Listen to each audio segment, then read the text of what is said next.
Наместо акција за намалување на цените, на се случува акција на зголемување на цените. Се жалат граѓаните 4 дена откако на сила стапи празничното намалување на цените од новогодишната кошничка. Еден шампон Паноливе. Да? Беше 83 динара, сега 95.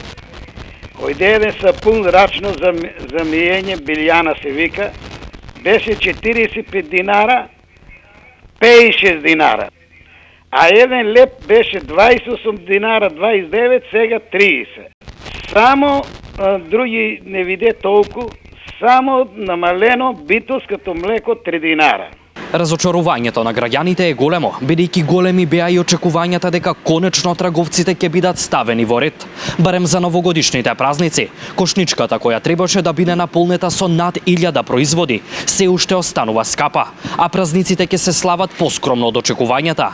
Кои се клучните производи што треба да бидат намалени за релаксирани празници? Сите треба да се намалат. Ние тражиме ефтино. Пазитин, брашно, сувомесно, млечни работи. Тоа што секојдневно го користиме, го јадеме. Па што се секојдневни. Млекото, лебо, шекеро, зетино, сирење. Па основните. Кои?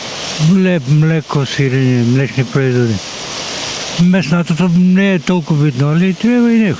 Сите производи треба се намалат. Лебо, месото, млекото за бебенцата прво и другите работи.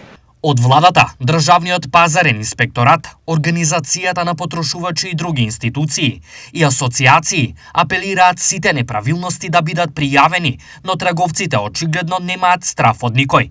Состојбата на пазарот, на артиклите, ја следат и од синдикатот, а нивната оценка за движењето на цените е следната.